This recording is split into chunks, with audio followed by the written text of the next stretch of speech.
మామూలుగా మా ప్రాంతంలో తక్కువ ఇలాంటివి వనభోజనాలు రెడ్ల కొట్టేది అందరూ ఏడున్నారు రెడ్లే అన్నిచ్చుకున్న తెలుసు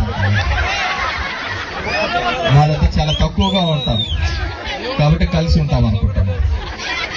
ఈడ ఎక్కువ మంది అయ్యారు కల్లా కొట్లాడుకునేది పీక్కుండేది ఎక్కువ. ఏదైనప్పటికీ కూడా మేము ఉమ్మడి ఆంధ్రప్రదేశ్లో చూసేవాళ్ళం ఎప్పుడైనా కానీ, అప్పుడు కానీ ఇప్పుడు కానీ చూడండి 90 నుంచి 95 మంది రెడ్లే ఉంటారు ఎమ్మెల్యేలుగా.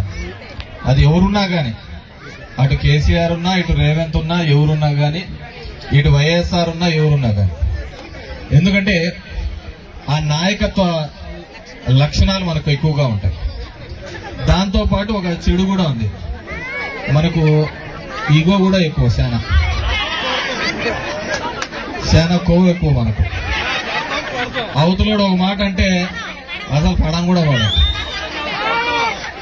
పడతామా, ఎనికి గుంజే తక్కువ కానీ అవతలోడు ఉండేది. ఏ ఊర్లో చూసినా మనం కొట్టుకునేది ఎక్కువ ఉంటుంది, అవతలోళ్ళు మనం చూసి సంబరాలు చేసుకునేది ఎక్కువ ఉంటుంది. ఈ నా కొడుకు కావాల్సిందే లెక్క. ఈరోజు దరిద్రం కూడా అట్లే ఏడ్చింది మనం, అవునా లేదా? 5 ఏళ్ళు ఉన్నప్పుడు చక్కగా ఉంటే ఇంకే నా కొడుకైనా అధికారంలోకి వచ్చేయకుండా మనం చక్కగా లేకనే కదా, అవునా కదా? మనం చక్కగా లేకనే ఇదంతా సమస్య. మొన్న మేము పులివెందులకు వచ్చినప్పుడు నాకు పక్కనే ఆనుకొని జగన్ రెడ్డి దగ్గరికి జనాలందరూ గొప్పలుగా వస్తున్నారన్నమాట. ఆడ పోతున్న డిఎస్పీ వాడు వచ్చి అన్నాడు, లే మీరు ఈడ కాదురా ఉండాల్సింది, పోలింగ్ బూతుల కాడ చక్కగా పని చేసింటే మీకు ఈ కర్మ వచ్చేది కాదురా అని చెప్పేసి. ఆ బూతుల కాడ మనం సరిగా పనిచేయక ఏదో చెప్తాం కదా ఈగోలు ఇష్యూలతో, మాకేం చేసినాడు మనలో ఒకడు పైన ఉంటే మనం సులుబాటు అవుతుంది. వాళ్ళు లేకపోతే మనకి ఏడుంటా జైలంబ పుట్టాగుట్టలు పట్టుకొని తిరుగుతా ఉన్నారు, అవునా కదా? కదా నాకంటే మీకు ఆడపిల్లలకు చదువుకునే వాళ్ళకి హాస్టల్లో బాగా తెలిసి ఉంటాయి, అవునా లేదా? కాబట్టి మనం ఎక్కడున్నా కానీ ఆ రాజ్యాధికారంలోకి మనం ఉంటేనే మనం 10 మందికి మేలు చేయడానికి అవుతుంది, 10 మంది యొక్క నమ్మకాన్ని మనం సంపాదించుకోవడానికి వీలేదు.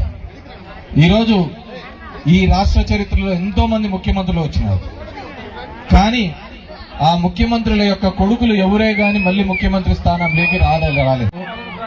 ఎవడైనా ఉన్నాడు అంటే అది ఒక్క జగన్మోహన్ రెడ్డి మాత్రమే. ఈరోజు ఆ జగన్మోహన్ రెడ్డిని ఏదో విధంగా ఇబ్బంది పెట్టాలని ఎలా గుంటనక్కల్లాగా అందరూ చూస్తున్నారు చూసా. మనమేమో మనం పులి వీసించుకొని పులి సింగిల్ గా వచ్చాది, మీరు గుంపులుగా రండి. పులి సింగిల్ గా కాదా, కానీ దాంట్లో రాజనీతి కూడా ఉండాలి. మనం చూస్తే ఎక్కడే కానీ అబద్ధం చెప్పకూడదు, చెప్తే చేసే తీరాలని. అది ఎట్లుంటుందంటే మన పురాణాలన్నీ చూసినా కానీ సత్యహరిశ్చంద్రుడు అన్ని నిజాలే చెప్పారు.